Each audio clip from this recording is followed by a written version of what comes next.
she'll be staying in this morning. This morning we're going to continue looking at some of the questions that God answered people or asked people, and this is another one. Do you doubt what I can do? Last week it was, why are you belly aching when you should be moving? Now it's, do you doubt what I can do? And it's taken from Numbers 11, 1 through 23. And I guess the challenge this morning is, are we any different? Do we doubt God? Do we doubt that He's capable of doing everything He says He will? How powerful is our God? In the everyday routine of life, sometimes we forget or we think that somehow God's power is diminished. God hasn't changed, but our view often of God changes because we forget just how powerful He is. Do we believe our God is who He says He is, and will He do whatever He's promised to do? If so, why then do we doubt His ability and power? Now, the Scripture tells us we're to come to the throne of God with confidence and boldness. And oftentimes with our prayers, we come hoping that God will hear our prayers and maybe He will answer those prayers. But we're not certain He will. And often in life, we don't see God working through our circumstances. We often ask for something, we expect something, nothing happens. It still stays the same. And so we expect often that God is there at our beck and call, just waiting for our prayers, somehow wanting to give us whatever we ask for. But you know, God is in control. He sees the past, He sees the present, He sees the future, and He knows the right time to provide us with exactly what we need. In fact, He's already moving on our behalf, arranging things to accomplish His will, preparing us to trust and receive from Him what He wants to give us. Our problem with our prayers is that we do not know God's ways. And because of this, we're disappointed when we don't get what we ask for, or God fails to deliver according to our timetable and schedule. And sometimes it takes a painful experience in life to make us change our ways. Sometimes God's got to get our attention. Sometimes God's got to wake us up and start a fire under us because we're going in the wrong direction. And of course, when you put a fire under somebody, it makes things uncomfortable. As someone has said, if we don't change when we see the light, we change when we feel the heat. And this morning, we're going to look at our passage and see, as we did last week, the people of Israel went into complaint mode, and they did it quite regularly. The problems experienced. Life has a habit of presenting us with different challenges and difficult challenges from time to time. And no person who was born into this life is immune from such challenges. They come. We don't like them. Sometimes we wish they'd go away. Bother somebody else, Lord, but don't bother me. I'm doing everything you want. Give it to somebody else. Now, we cannot pick and choose what we want in life. It's not like an a la carte menu where you just choose this or choose that. We don't have that choice. But we do have a choice how we will respond to the problems and difficulties that we face every day. We can choose to be a victor or a victim, depending upon our attitudes and response to the trials that come our way. Here, I see Moses. He's a giant of the faith. And yet, I'm encouraged that if this giant of the faith experienced problems in his walk with the Lord, why should I think that it's going to be any different from me? Why is it going to be any different from you? Moses allowed himself to take his eye off the ball just for a moment. He was consumed by the weight of leadership that he was carrying, and he became discouraged. He began to doubt God's ability to do what he said. And he did that because of his own inability to deal with the very problems of the people that he was leading. Now, as we break it up, we find in verses 1 to 3, the people. Now the people complained to the Lord about their troubles, and when he heard them, he became angry. Then fire from the Lord burned among the people at the edge of the camp. The people cried out to Moses, and when he prayed to the Lord, the fire stopped burning. So that place was called Taberah, because the Lord's fire had burned among them. Now, how easy is it to complain? If I ask you this morning, this very new morning, is there anyone here who has not made at least one complaint? One person has put up their hand that they didn't make a complaint. Are you sure you haven't complained? You sure? Because I'm sure some got out of bed and said, oh, it's too cold, why doesn't it warm up? Or, why do I get all the red lights? Or, my coffee was cold. Or the shower was cold. But you know, if not controlled, complaining can be a way of life. And as we discovered last week, the children of Israel had got it to a fine art. They just went into complaint mode. It was very easy. Now, they crossed the Red Sea. Our text says that here, they're about 3 days further on. So they didn't learn their lesson about complaining. 3 days later, they're not happy again. And so they resort to what they know best. They started complaining about their circumstances. And these were based on their unbelief. They didn't think that God could do what he said he was going to do. And they became ungrateful because they'd forgotten just how special and a favored people they were. Their focus was on what they didn't have. Their focus was on what they thought they were entitled to, instead of counting the blessings which they are already receiving from the hand of God. If we look at what God had done for them, he'd set them free from slavery in Egypt. He set them free when the Egyptian army came after them. He drowned them in the sea. Never again would they feel or respond to the crack of a whip as they once had. That should have been a blessing, isn't it? When they were faced with hunger, God provided them bread from heaven.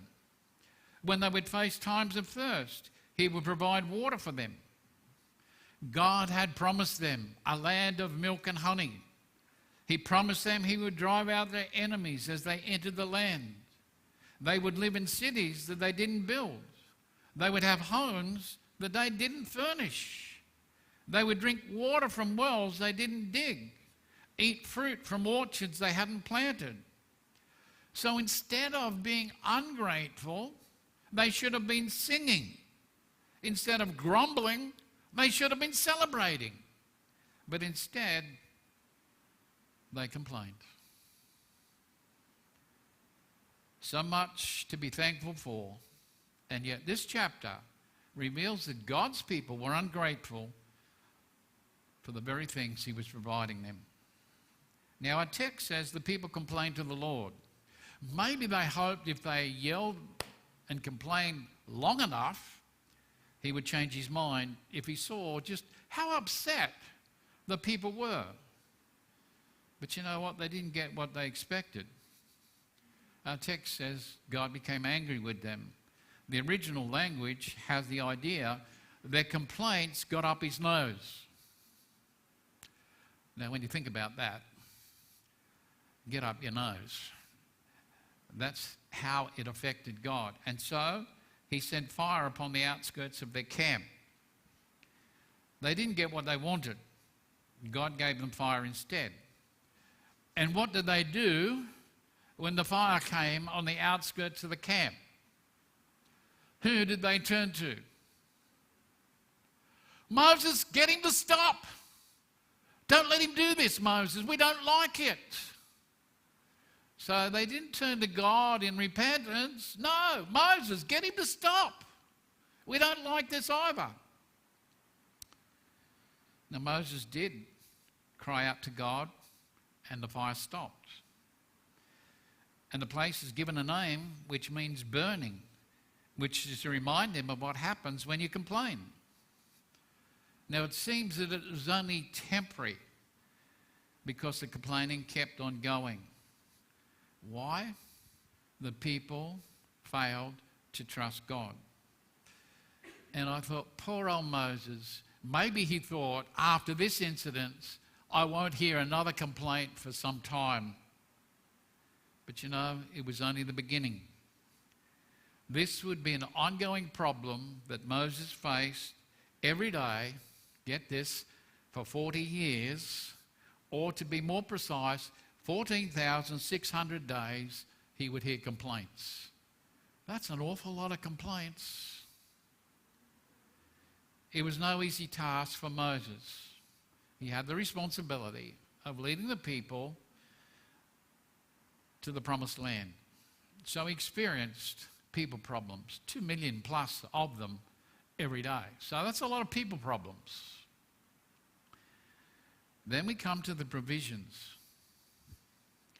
Some troublemakers among them wanted better food. Soon all the Israelites began complaining. They said, "We want meat. We remember the fish we ate for free in Egypt. We also had cucumbers, melons, leeks, onions, and garlic. But now we've lost our appetite. We never see anything but this manna." The manna was like small white seeds. The people would go to gather it, then grind it in hand mills, crush it between stones, and they cooked it in a pot or made cakes with it. It tasted like bread baked with olive oil.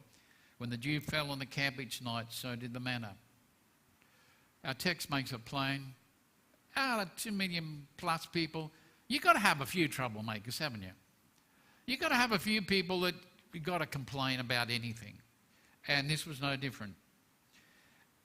You see, they wanted a better menu. They were not happy with the present menu. They wanted a change. They want meat, meat, meat. I can imagine 2 million people all saying, "We want meat, we want meat." What do you do with such a group who all demand we want meat? It would have been echoing around the camp.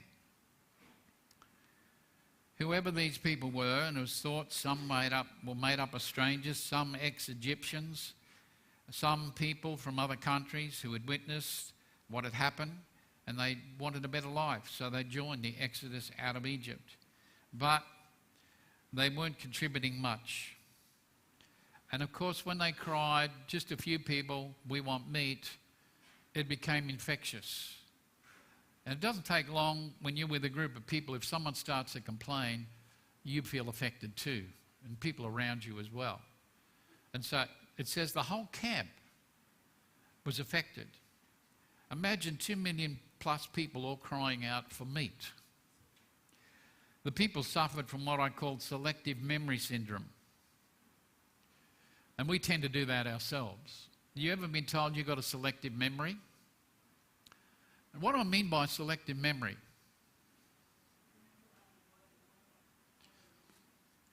You remember the good old days. You remember how things were, but you sort of embellish it a little bit more. and you forget about what it was really like. You forget all the bad things. You just think, well, compared to what I'm experiencing today, it was pretty good in those days. Selective memory. They exaggerated certain things. They forgot other things. They forgot what they didn't have. That was their focus. We want meat. That was all they focused on. When they should have been focusing on, where was God leading them to? The land of milk and honey, that promised land. That was not on their focus. Their focus was the present. We want meat. We want a change of menu. Their thoughts were occupied with the so-called delicious food that they left behind in Egypt, forgetting that they were slaves. They were whipped. That was the cost of eating that food. Every morning, the Israelites drew back their tent doors. They witnessed a miracle because there on the ground was the manna that God provided. You didn't have to go to the supermarket. There it was, right outside your tent door. All you had to do was open, pick it up, and away you went. But no, they forgot what they already had, and they demanded meat. They stopped trusting God to care for them. They complained to Moses. They reminisced about the good food they had in Egypt. So an ungrateful lot. But when I was preparing this, I couldn't help but think how often we just go over the scripture and we don't really think about it. Can I ask you, how many have thought how much was needed to provide for 2 million plus people in the wilderness? We say, God provided. But one person has done some research, and it caught my eye. Because we don't appreciate the difficulty of providing for 2 million plus people in the wilderness. We read it and say, yeah, God provided. But one person has done a calculation, worked in the US Army, and he came up with the logistics and statistics necessary to feed this army of 2 million plus people. For example, how much water would they need to feed to quench the thirst of 2 million plus people per day? How many litres, gallons would you need? Let's think about it. How much would you need? Rough guess.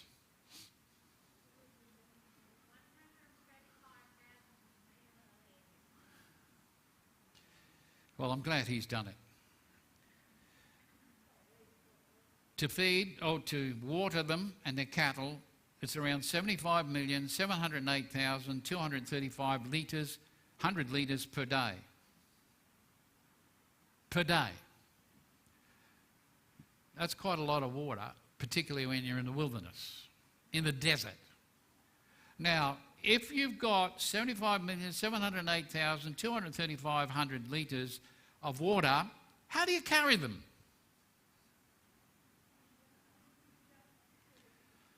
Well, it would require 628 tankers, which would be 6 to 7 miles long, to carry water for one day. One day. Where do you find that in the desert? Then think about the amount of firewood used to cook the food. It's estimated to be 4,000 tons of wood for one day. And it would be carried in freight trains a mile long. Think about the amount of food to feed 2 million plus people per day. Estimated to be around 2,500 tons of food each day, carried in 3 freight trains, each a mile long. Each time they camped, Moses would need to find a campground of around 1,207 square kilometres for their nightly camp.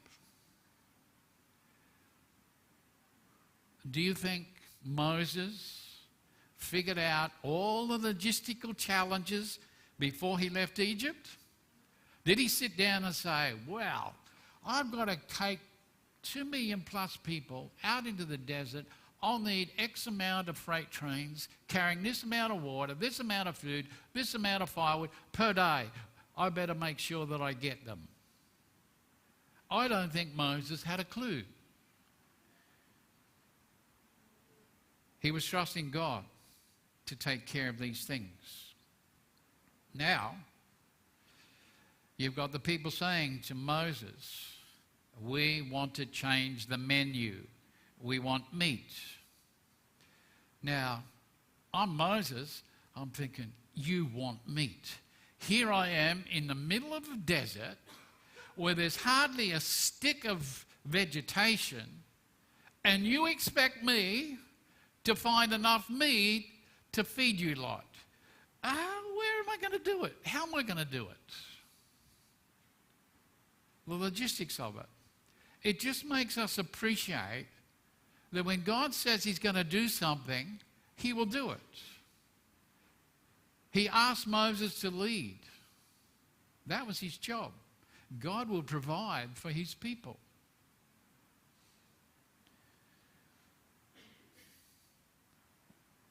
There was a personal problem. Moses heard every family crying as they stood in the entrances of their tent. Then the Lord became very angry and Moses got upset. It wasn't easy for Moses being the leader. And leadership is not something to be taken lightly. Poor old Moses. When you've got 2 million plus people all complaining, they come thick and fast. Every tent. They were sick and tired of the manna cakes. They wanted meat, and they wanted it now, and they expected Moses as the leader to just somehow wave his magic wand, say abracadabra, and boom, all this meat would magically appear. You see, the people were all complaining and letting him know they were unhappy. He was doing the best that he could, but it still wasn't enough as far as the people are concerned. And so the burden of leadership got on top of Moses.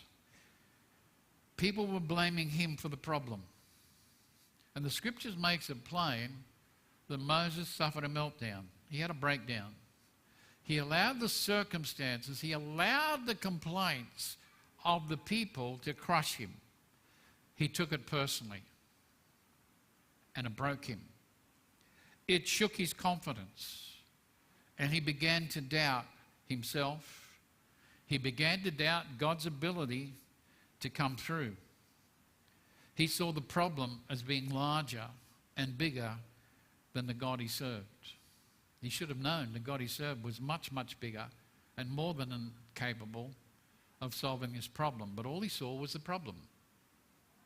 All he saw, how am I going to solve this? You see, he didn't see that God was more than enough for his problem, and he had a breakdown. Moses forgot an important principle, as we all do. God didn't call Moses to feed the children of Israel. He called Moses to lead the children of Israel. So it was God's responsibility to feed the children of Israel, not Moses. But Moses had turned it around the other way. He thought he was responsible for feeding the children of Israel. No, you lead, I'll feed. So he expresses a prayer. And this prayer is in verses 11 to 15. And it's an honest account of Moses taking his problem to the Lord. Now, please don't get me wrong. I'm not saying that this is a blueprint for you to follow when it comes to sharing what you think with the Lord. He's still focused on the criticism. He's still focused on the complaining. He resents the fact that everyone is having a go at him and blaming him for all their troubles. He has allowed himself to become a victim, and he takes a tone that reveals the suffering and the pain and the anguish that he has, and in a sense, an anger at God for allowing it to happen when he's under such pressure. This is the prayer he expresses. And the first part is confusion. He asks the Lord, "Why have you brought me, your servant, this trouble? What have I done wrong that you made me responsible for all these people? I'm not the father of all these people, and I didn't give birth to them." Whoa. What is Moses actually saying to God here? Put yourself in Moses' place. How would you express yourself any different? And I'm sure we've done it ourselves. God, what have I done to deserve this? Here I am. I'm serving you as you requested. And this is how you pay me back. This is what you give me in return for serving you. Why did you allow it to happen? What have I done wrong? What a fine mess I'm in for simply doing what you wanted. Whoa. Have we ever been guilty of accusing God of the same thing? Or complaining in this way? I'm serving you, I'm doing the right thing, and this is what I get in return? If you really love me, God, if you really care about me, why would you allow this to happen to me? I can't believe that you would do such a thing. Wow. Yet God didn't put him in this situation. It was the people who put him in it. God just simply used what was there to build Moses' character to trust him through life. Moses cannot see beyond his circumstances.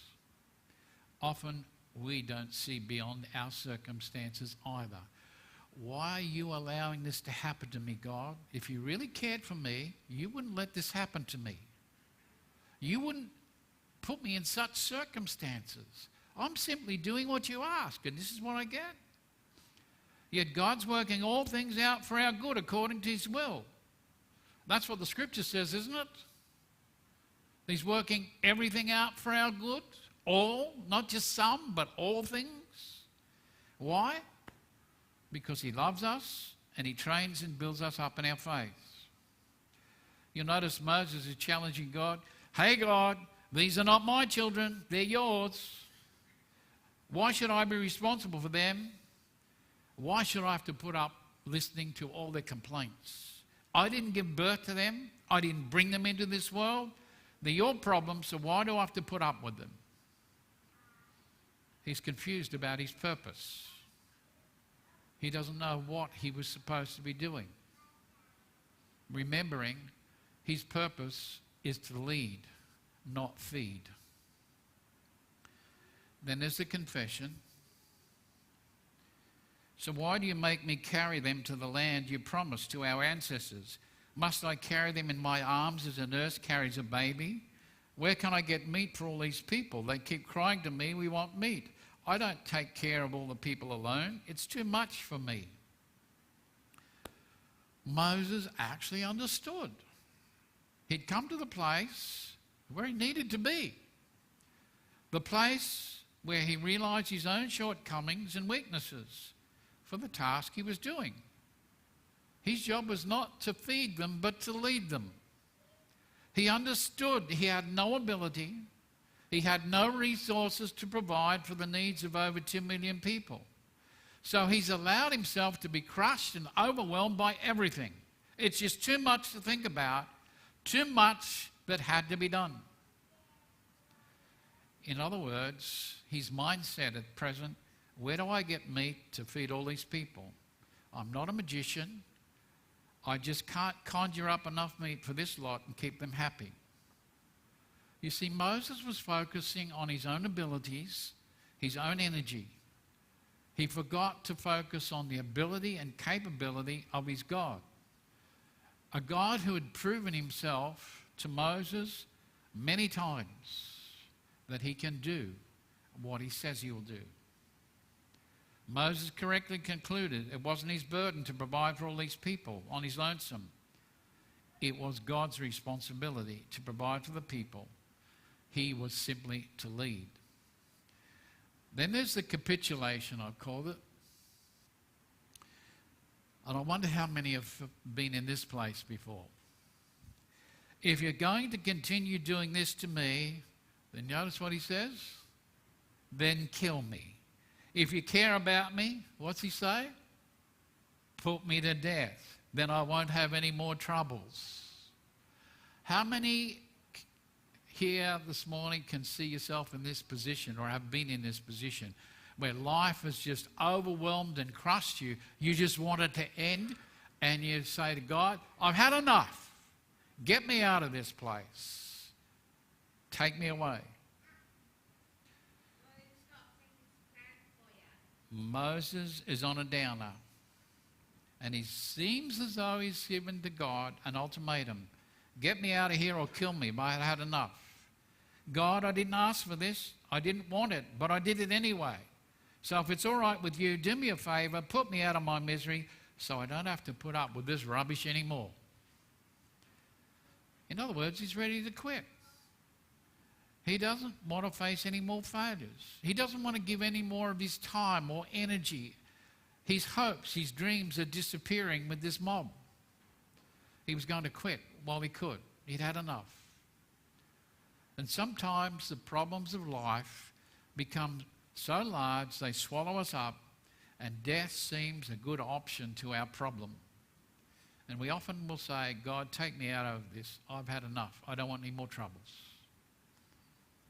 Many have walked this road, allowing our circumstances to be greater than the God we serve, believing that he's not enough for us.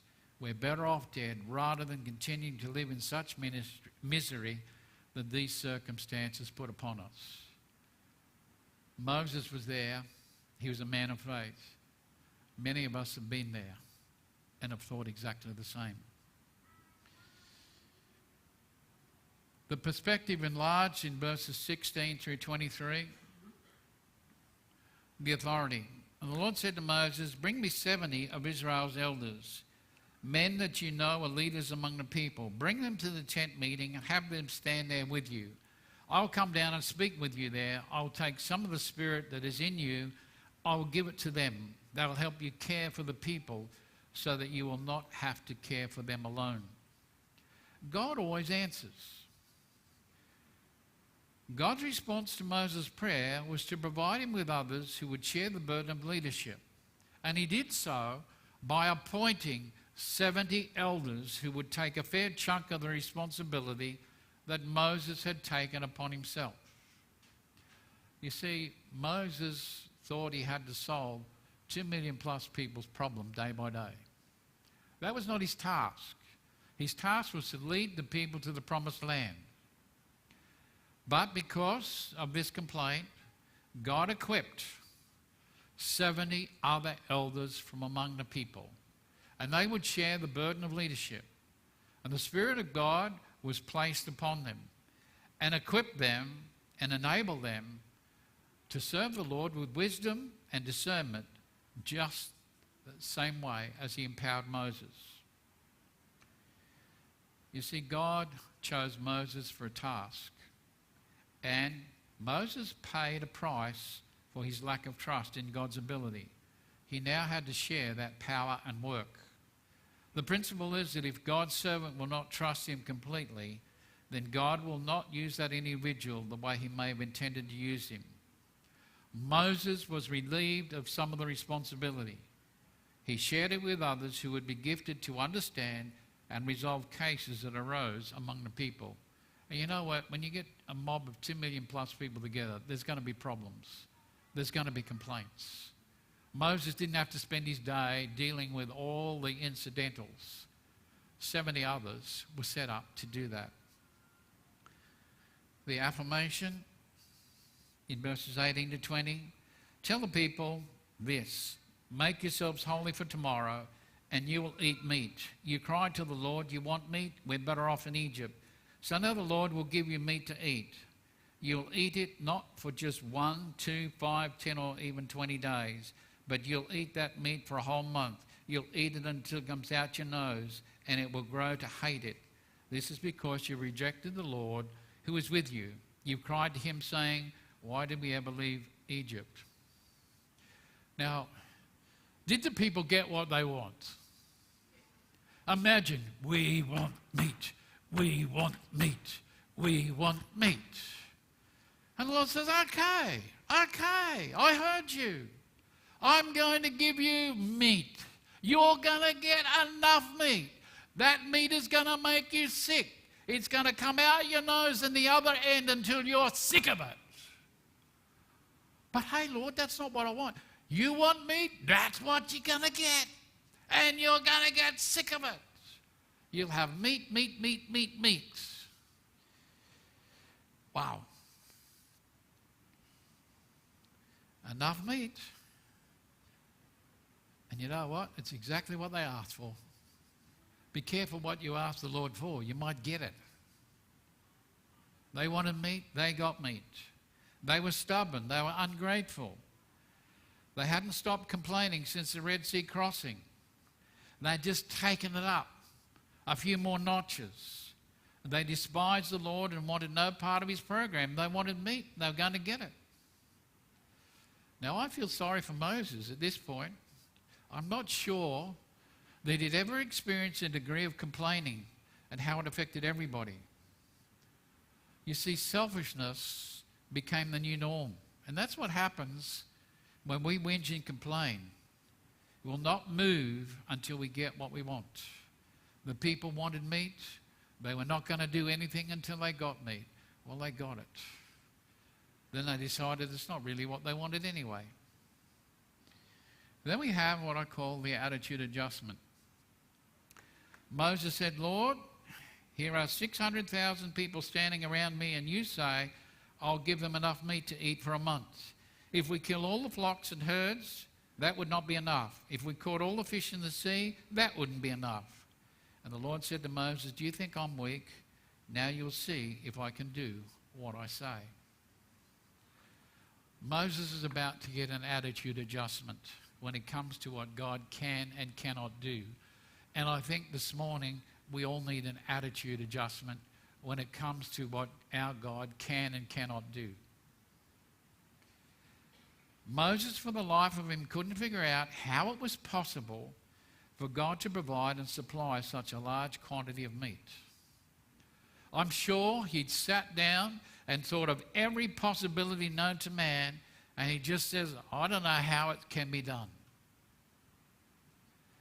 The problem was it wasn't up to Moses to figure these things out, because God never asked him to do it in the first place.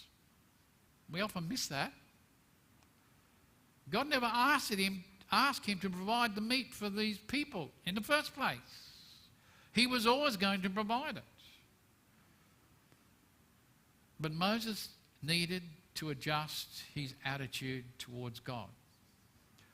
Often in life, I think we say, yes, God is great, God is good, we have an awesome God, he can do anything, he can do the impossible. But when it comes down to our circumstances in our life, what happens to that great God? What happens to that powerful God of the impossible? Where is he?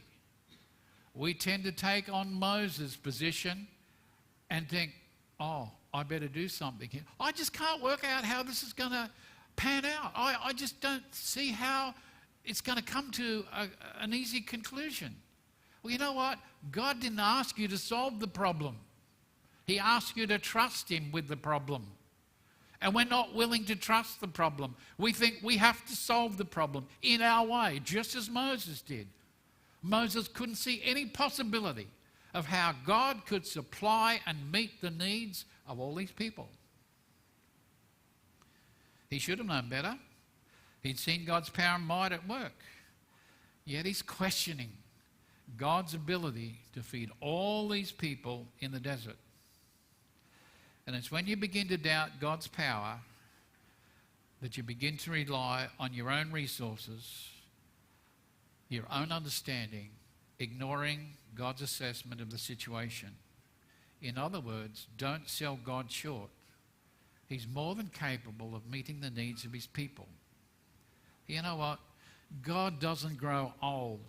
He never becomes weak and fragile, nor is he limited by anyone or anything. Because Moses was about to learn, God had resources he never knew anything about. And he knows exactly when and where he'll meet those needs without supplying him with all the details about how he's going to do it. You'll notice that God doesn't give us every detail and say, well, look, Matthew Possingham, before you do this, I'm going to lay it out for you. This is how it's going to work. This is what I'm going to do. This is going to be the time so that you'll be okay. He doesn't say that. He says, trust me, I've got it. I'll take care of it. Well, God, just give me a few more hints. Show me a little bit more. Trust me. But, no buts. Trust me. You see, we want the buts. I want to know the detail before I act. That's not faith. It's really not faith. And we sell God short.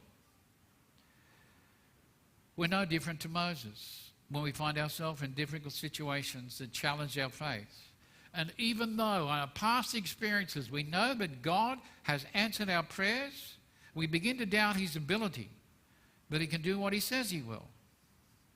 Other translations put it this way: do you think I'm weak? Is there a limit to the Lord's power? So, do you think I can't take care of you? Am I not strong enough? Do you doubt me?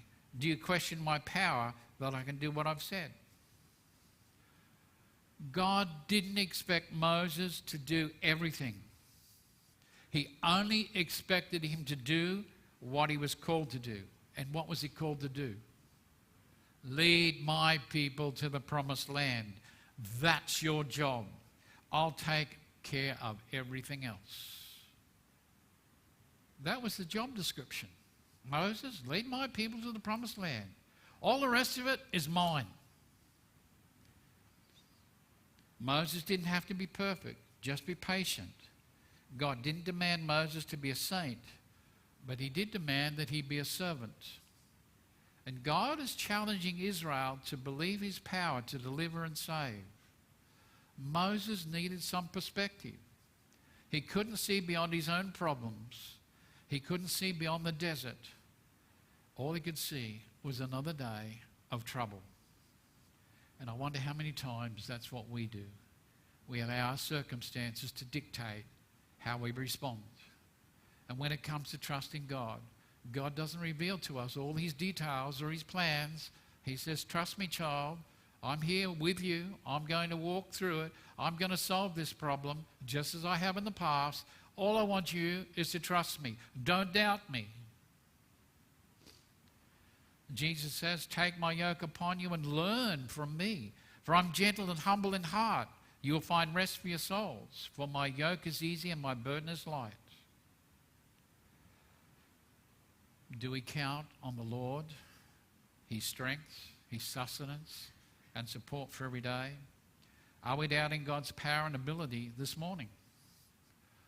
Have we lost our faith in the promises of God? Have the circumstances of life taken their toll on your faith that God can deliver on everything he says? After all, how big is our God? Our God is bigger than any and every problem that we'll face now and in the future. And maybe we, like Moses, need an attitude adjustment when it comes to our understanding of who God is and what he's capable of. You see, the question still stands for people today. Do you doubt who I am and what I can do? In our everyday living, do we doubt God and his ability that he can do exactly what he says? Is he who he claims to be? Do we believe he can do it? And that's the same challenge for you and me today. It hasn't changed. Will I trust God in the circumstances of life, or will I seek to change the circumstances that I can't? That's the challenge. And as we close, we're going to stand as we sing 129, Each Step I Take. Because that step that I take is trusting God through all the circumstances. God has